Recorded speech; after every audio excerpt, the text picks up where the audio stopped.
because this inflation is different from all other inflation. This inflation is the inflation of the reserve currency of the world. Once it happens in the entire world. And here we're going to talk about three things.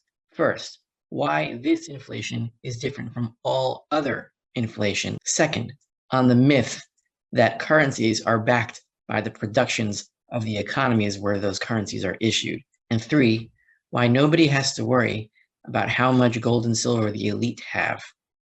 It doesn't matter. So first of all, why is this inflation different from all other inflations? Well, the dollar has been the reserve currency of the world since 1946, after World War II, when Bretton Woods became the monetary system and other central banks started accumulating dollars in lieu of gold, and that status as the reserve currency of the world, meaning the currency that other central banks stack in lieu of gold, by inertia remained the world's reserve currency after 1971, when gold convertibility was suspended and ended. Now, you could ask a question. How is it that every country that has underwent hyperinflation since 1946, 1971, whatever you want to say, how is it that they got out of it and were able to restructure or restart a real economy? The answer is because the reserve currency hadn't yet hyperinflated and still hasn't hyperinflated. And because there is still a reserve currency, there is still a unit of account that makes at least some semblance of sense. And here I want to refer back to Hayek, who said that his one major discovery in economics was, my one discovery in economics, the idea that the price system is really essential as a guide to enable people to fit into an order. So you need prices that make some semblance of sense, which means they have to be based on yesterday. So as long as there is a reserve currency or a unit of account that can divide goods and services in some rational way, you can base your national economy on those prices. And what you do is you make a new currency that is pegged to that old currency and what is something of an IPO of a new currency. And what happens? You trade it with other banks for the reserve currency, and the banks take a risk on your currency, provided that the monetary policy backing it is sane and is pegged to the reserve currency, which itself is still pegged to gold from the past. And in that way, you can restructure an economy and exit the hyperinflation. That's how every currency, every country that has hyperinflated since 1946, 1971, etc., that's how they have restructured their economy based on an existing price system that goes into the past in some rational, liquid way. And so it happened here in Israel in 1983 that the old shekel collapsed, and the new shekel was then based on a dollar peg within certain exchange rates. And that currency was then sold for dollars, which are now housed in the Bank of Israel. So the shekel is backed by the dollar and it has no gold. The shekel is a dollar substitute that is on an exchange rate with the dollar within a certain window. And that is how Israel escaped its hyperinflation in 1983, 1984. And same with every other country that has underwent hyperinflation. Now, some countries can get back into hyperinflation pretty quickly. Some can maintain their monetary stability for a few years or decades before they resort to mass theft again. And so how is this inflation different from all other inflations? Well, the hyperinflation of the world's reserve currency means that all other currencies that are backed by the reserve currency in the foreign central banks will also hyperinflate if the currency backing their currency, from which the existence of those currencies came into existence, if that itself hyperinflates, then there is no other way for countries to escape hyperinflation, because there is no existing price system based on any currency that makes any sense anymore. And you cannot peg a hyperinflating currency to a hyperinflating currency. It doesn't make any sense. And so you have to go back in time to what the reserve currency is ultimately based on, which is gold.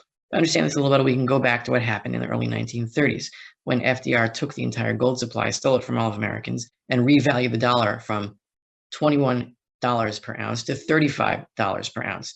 People like to pretend that the Great Depression, that era from 1929 to 1945, it was a deflationary time. It only seemed that way in dollar terms, but it was inflationary. Why? Because the dollar was devalued from 21 to 35, and that was the inflation. It was an acknowledgement of the inflation of the 20s, and that was the devaluation of the dollar, making the dollar unit less purchasing power. It only seemed to have more purchasing power, but in fact, it lost value, because if you had held gold back then, you would have been able to sell it. If you had held it illegally at 21 and then sold it at 35, you would have nearly doubled your purchasing power. Whereas someone who held dollars only slightly increased their purchasing power. So relative to real money, it was an inflationary depression, as all depressions are.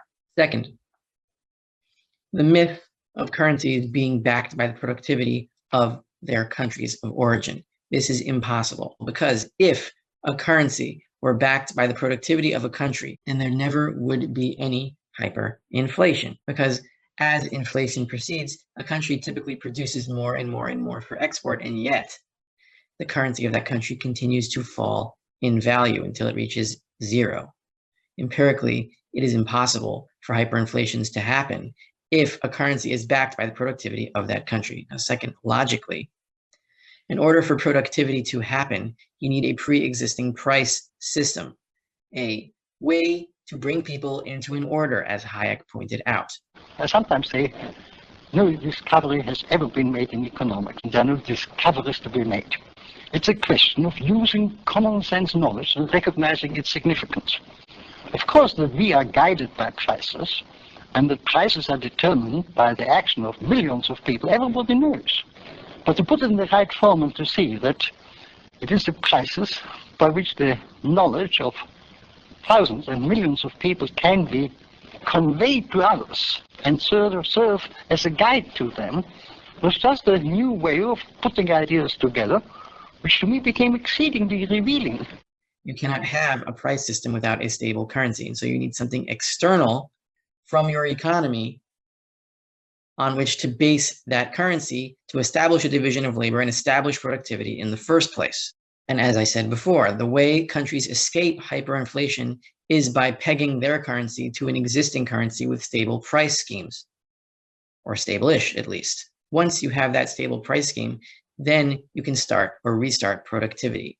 Productivity itself cannot be based on the currency that enables that productivity in the first place. That is circular reasoning. And so to review, first of all, why is this inflation different from other inflations? Because this is the inflation of the reserve currency.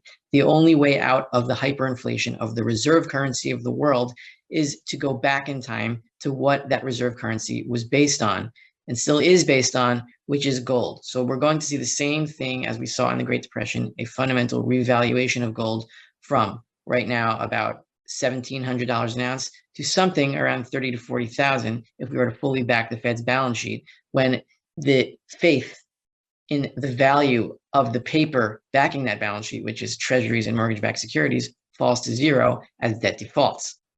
Because the only other thing of real value on the balance sheet is the gold that still remains there, assuming it is still there. And second, the value of a currency is always based into the past. In many cases today, it's based on the reserve currency of the dollar, which itself is based on gold, as that was its origin. And so practically the only way to escape hyperinflation this time and to reestablish a division of labor is for the world to go back on gold, or for currencies to go back on gold. That can either happen privately, if the abandonment of all central banks and their liabilities, meaning their currencies, and people just trading gold and silver that are physically in their pockets in order to reestablish any economy that can feed anybody and keep people from starvation. Or central banks can give up and remake their currencies into gold substitutes with whatever gold reserves they have, assuming they have any. Either way, if you own physical gold and silver, you will be able to participate in the IPO of the restarting of the division of labor, which will make you very rich in real terms. Now, finally, why don't we have to worry about the elite and all the gold and silver they have, assuming they have a lot? Well, think about it this way. What does the elite specialize in? What is their contribution to the actual division of labor in terms of goods and services for the world? The answer is nothing. They produce absolutely nothing, most of them. What are they very good at? Why are they so rich? Because they are phenomenal. They are very talented at stealing. Inflation is stealing, and they control the money spigots of every country and government policy, which leads to monetary policy and the hyperinflation of all money substitutes that they are benefiting off of now. So they specialize in theft. They can keep stealing and stealing and stealing our purchasing power through inflation until it comes to nothing. And once that happens, then they're going to have to rely on their existing gold and silver supplies to get them any more goods and services. And yeah, that's annoying. They'll have a lot of real resources because they do have a lot of gold and silver. However, the difference between gold and silver and inflationary money is that inflationary money, what they do is they continue stealing from people, and everything they get is at the expense of other people. Now, when they only have gold and silver left and inflation is no longer an option because the people already rejected the money substitutes in a hyperinflationary battle against them, then everything that they spend, they will have to draw down their gold and silver supplies. And wealth and the money supply, the real money supply, will therefore increase in circulation because they will have to draw down what they own and their wealth will dwindle. So all they will be doing is distributing more money to the masses by dishoarding their gold and silver and actual wealth supplies. And that's okay. Yeah, they'll be able to buy a little bit more stuff, but they won't be able to steal anymore. So everything they buy will be a participation in the actual division of labor, and eventually they will run out of those supplies. It's not dangerous for them to be rich. It's dangerous for them to be enabled to continue to steal from other people. And once they can no longer do that through inflation, there's nothing really to worry about. And why aren't I worried about the elite quickly reestablishing their inflationary scheme? Because this inflation is different from all other inflation. This inflation is the inflation of the reserve currency of the world. Once it happens in the entire world, and the entire world loses confidence in all money substitutes. It is not easy to reestablish faith when there is no existing inflationary money substitute to reestablish your division of labor on. And so the elite will not be able to rebuild an inflationary system quickly or at all. We will be in a new monetary era where only real money is trusted, or only private money substitutes that battle in the market against other money substitutes and have checks against the inflations of those supplies. Only those will be trusted. The elite might be rich, but they will lose their ability to continually steal from the masses, and that is the most important thing.